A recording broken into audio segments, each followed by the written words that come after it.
Assalamualaikum warahmatullahi wabarakatuh. Teman-teman semua kembali berjumpa di pembelajaran biologi Ustadzah Dani dalam materi sistem reproduksi. Setelah kalian menyimak video tadi tentang sistem organ reproduksi perempuan dan laki-laki, kalian akan mengetahui fungsi-fungsi mereka masing-masing, di mana diantaranya ada kelenjar yang menghasilkan cairan. Nah, pada video kali ini kita akan membahas tentang 3 cairan yang keluar dari sistem reproduksi. Nah, tentunya mungkin kalian sudah belajar dengan guru agama kalian. Ini kita hanya mengingat saja ya, sembari menghubungkan antara pelajaran biologi dengan kehidupan sehari-hari yang mungkin teman-teman ada yang belum mengetahui. Jadi 3 cairan yang keluar dari sistem reproduksi, yaitu yang pertama adalah mani, yang kedua wadhi, dan yang ketiga adalah mazi. Nah, perbedaannya dari sisi wujud, kalau mani ya, dia berwarna putih yang keluar memancar dari kemaluan. Nah, mani ini dia keluarnya adalah saat syahwat, baik sadar maupun tidak sadar. Kemudian hukumnya bagaimana kalau keluar mani? Maka mani ini hukumnya adalah suci dan tidak najis. Namun seseorang yang telah mengeluarkan mani, dia wajib mandi junub. Jika cairan ini terkena pakaian, maka pakaiannya cukup dibasahi. Tapi kalau cairan ini sudah mulai mengering, maka cukup pakaian itu dikerik ya. Nah, itu adalah mani. Kemudian yang kedua adalah cairan wadhi. Cairan wadhi wujudnya cairannya putih kental dan keluarnya tidak memancar. Nah, keluarnya kapan? Biasanya cairan ini keluar setelah kencing atau setelah melakukan pekerjaan yang melelahkan. Nah, hukumnya cairan wadhi adalah najis. Sehingga kalau terkena pakaian atau organ yang terkena cairan ini, maka wajib dicuci. Kemudian kalau mazi ini wujudnya bening dan lengket dan keluarnya tidak memancar sama seperti wadhi tadi. Waktu keluarnya adalah saat terangsang, misalkan na'udzubillah ya, misalkan membayangkan jima atau menonton porno aksi, maka akan keluar cairan yang bernama mazi. Nah, cairan ini sifatnya najis. Cara mensucikannya adalah dengan mencuci bagian yang terkena cairan. Apabila terkena pakaian, cukup dipercikkan air pada pakaian tersebut. Nah, itulah ketiga cairan yang keluar dari sistem reproduksi. Baik wanita maupun laki-laki, mereka memiliki 3 cairan ini. Mani, apakah hanya laki-laki? Nah, sebagian ulama mengatakan bahwa perempuan juga mengeluarkan mani, tapi beda ya, maninya laki-laki dengan maninya perempuan itu berbeda. Kalau maninya laki-laki berwarna putih, maka maninya perempuan itu berwarna agak kekuningan. Nah, bagi teman-teman perempuan mungkin ada yang bertanya, lalu kalau keputihan itu najis tidak? Nah, tergantung dia keluarnya dari mana keputihan. Jadi 3 area bebasahan wanita itu, yang pertama adalah bagian luar dari area kemaluan. Jika cairan ini keluar dari luar area kemaluan ini, maka sifatnya tidak najis. Jadi ketika mau sholat cukup dibasah kemudian wudhu. Kemudian yang kedua adalah yang keluar dari saluran yang dapat terjangkau oleh kemaluan suami. Nah, kalau cairan keputihan ini keluar dari situ, maka sifatnya tidak najis. Ya, dan biasanya wanita-wanita sehat tidak bermasalah, maka biasanya cairan keputihan ini keluar dari area tersebut. Yang ketiga adalah keputihan yang keluar dari belakangnya area yang terjangkau oleh kemaulan suami tadi. Maka cairan keputihan inilah yang najis. Jadi ketika sholat kemudian ada cairan yang membasahi celana dalam kita, maka harus dicuci. Nah, teman-teman semua, sekarang kita bahas tentang hal yang sekarang sedang marak. Beberapa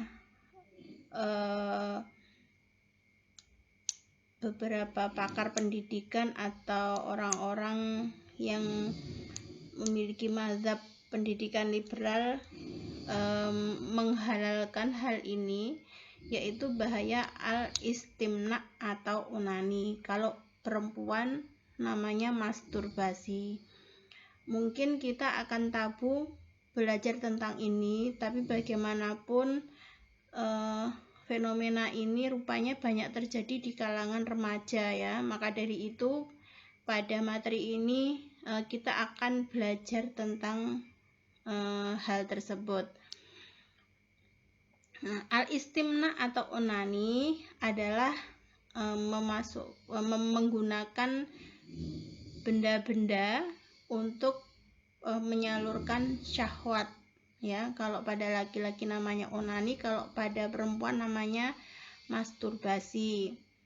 Nah, sebagian besar ulama mengatakan bahwa al-istimna ini hukumnya haram dan dosa besar, walaupun dosanya tidak sebesar zina, tapi sudah termasuk dosa besar ya.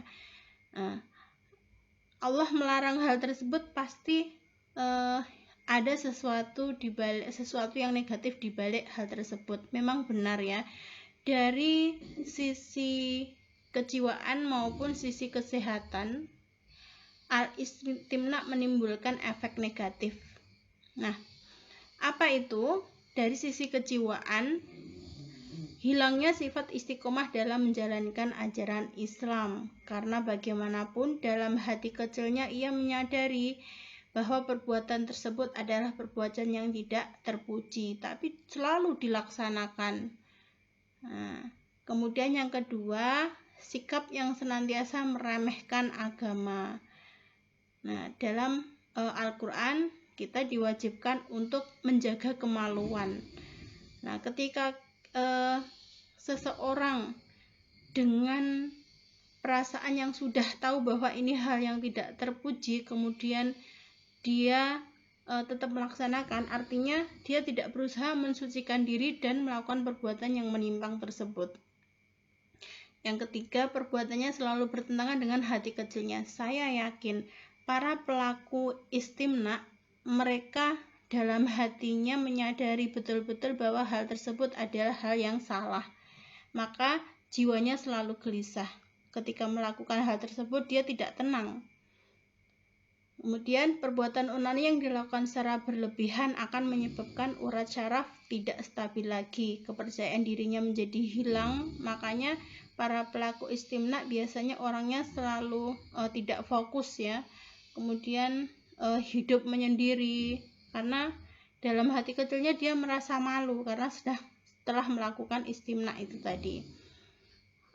Kemudian kesenangan onani yang melampaui batas akan menyebabkan orang tersebut kecanduan. Hati-hati ya, mungkin sekali dua kali baru mencoba, tapi ternyata hal tersebut menjadi candu, yang akhirnya akan terbawa arus dan terus-menerus memperturutkan hawa nafsu. Efeknya apa?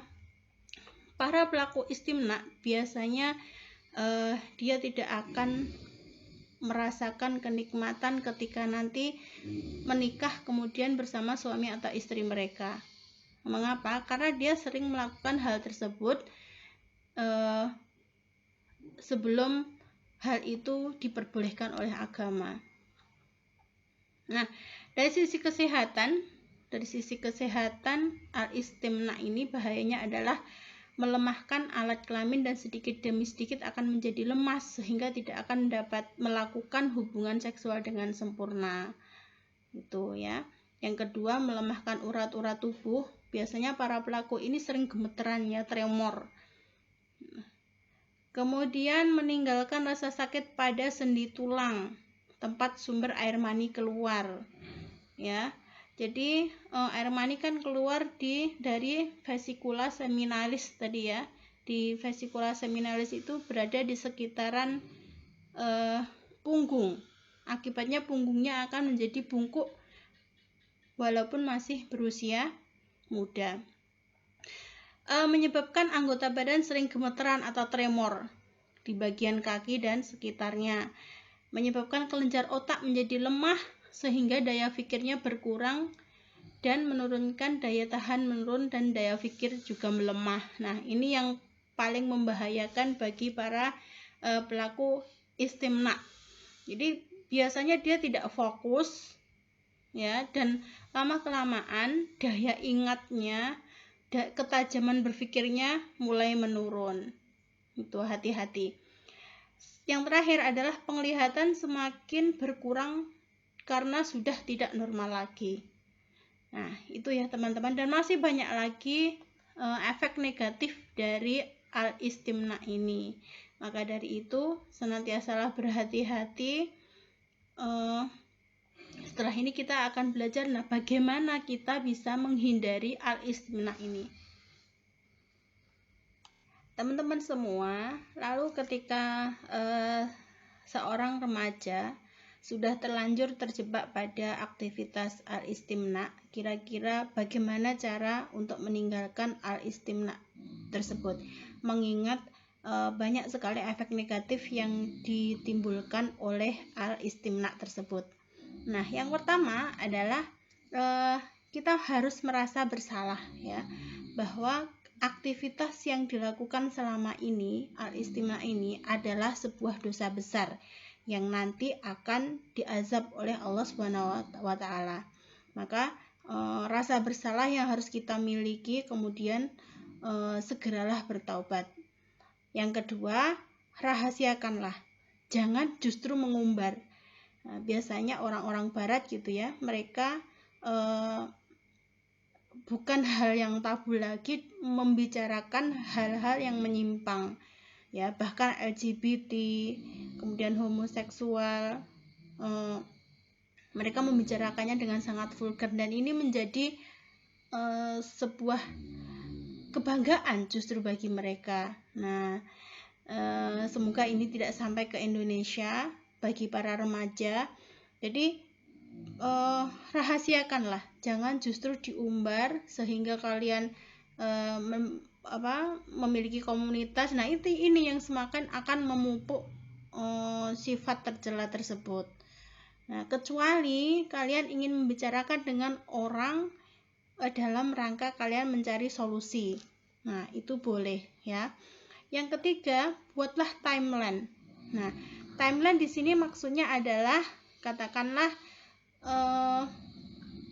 seseorang melakukan hal tersebut biasanya seminggu 2 kali atau sebulan 5 kali. Maka buatlah timeline, misalkan seminggu. Berusahalah dalam seminggu tersebut untuk tidak melakukan al-istimna ini. Ketika sudah berhasil melakukan ini, menghindari al-istimna ini dalam seminggu ini, maka berikanlah reward kepada diri kalian sendiri. Misalkan dengan makan enak. Dan ketika kalian melanggar ini, melakukannya dalam sepekan tersebut, maka berilah hukuman, misalkan dengan hafalan atau tilawah begitu. Jika sudah berhasil dalam seminggu, maka perpanjang waktunya kembali, misalkan sebulan. Nah, dalam sebulan ini kalian harus mengendalikan diri untuk tidak melakukan al-istimna ini. Nah, insya Allah lama-kelamaan ini akan menerapi kita dalam mengendalikan syahwat tersebut. Yang keempat, jangan sendirian. Nah, biasanya al-istimna ini akan berjangkit kepada orang-orang yang selalu sendiri. Ya, nggak mungkin, jarang ada yang melakukannya dengan bergerombol. Nah, karena malu tadi ya, jangan sendirian. Misalkan mau berangkat tidur malam, segera tidur.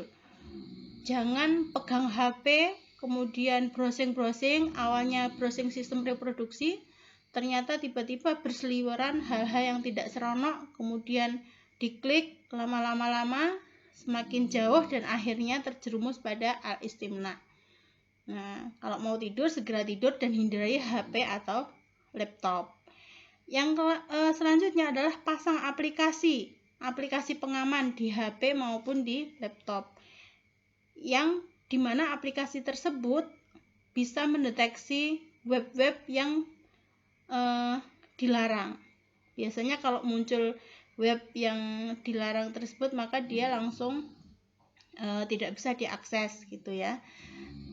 Selanjutnya, bergaullah dengan orang-orang di luar. Artinya tidak menjadikan dirinya selalu sendirian dan gabut gitu ya. Bergabunglah dengan orang-orang yang sibuk dengan aktivitas dakwah. Jadi ikutlah dengan mereka. Aktivitas dakwah di luar, misalkan jadi remaja masjid, kemudian ngajar TPA. Nah, ini. Selanjutnya adalah rajin puasa. Sudah puasa tapi kok tidak bisa menghindari hal tersebut karena puasanya belum sungguh-sungguh. Puasa yang sungguh-sungguh bukan hanya menahan lapar dan dahaga, tapi menahan nafsu syahwat. Yang selanjutnya adalah berdoa dengan sungguh-sungguh. Ya Allah, aku bebaskanlah hamba-Mu dari hal yang tercela ini. Aku ingin bebas dari hal tercela ini ya Allah, karena ini merupakan dosa besar. Jadi berdoalah kepada Allah dengan sungguh-sungguh. Aku ingin bebas dari ini, maka tolong hamba-Mu ini ya Allah. Sesuatu yang baik ketika kita mohon ampun kepada Allah, maka insya Allah akan ditolong oleh Allah. Dan yang terakhir adalah jangan putus asa. Nah, jangan putus asa bahwa ketika kalian sudah terjerumus ke dalam hal tersebut, maka kita merasa sangat berdosa dan kemudian udahlah terlanjur, udahlah lanjutin aja gitu. Tidak ya. Ampunan Allah itu tidak pernah berbatas gitu ya. Ketika misalkan tadi malam habis belajar tentang materi ini, kalian kemudian bertaubat. Nah, pagi harinya kalian dengan sungguh-sungguh malam harinya kalian bersungguh-sungguh ingin bertaubat, kemudian sholat taubat, kemudian berjanji untuk tidak melakukan lagi. Kemudian paginya kalian mau pergi ke Jogja, kemana, naik kereta, ternyata tabrakan, nauzubillah ya, terus meninggal. Maka insya Allah meninggal kalian itu dalam keadaan bertaubat. Nah, teman-teman semua, dari materi ini semoga kita mampu menjaga kemaluan diri kita masing-masing dan kita terhindar dari perbuatan yang tercela tersebut, yaitu al-istimna. Karena sekali lagi al-istimna ini merupakan dosa yang sangat besar. Wallahu muwaffiq ila aqwamit thoriq. Wassalamualaikum warahmatullahi wabarakatuh.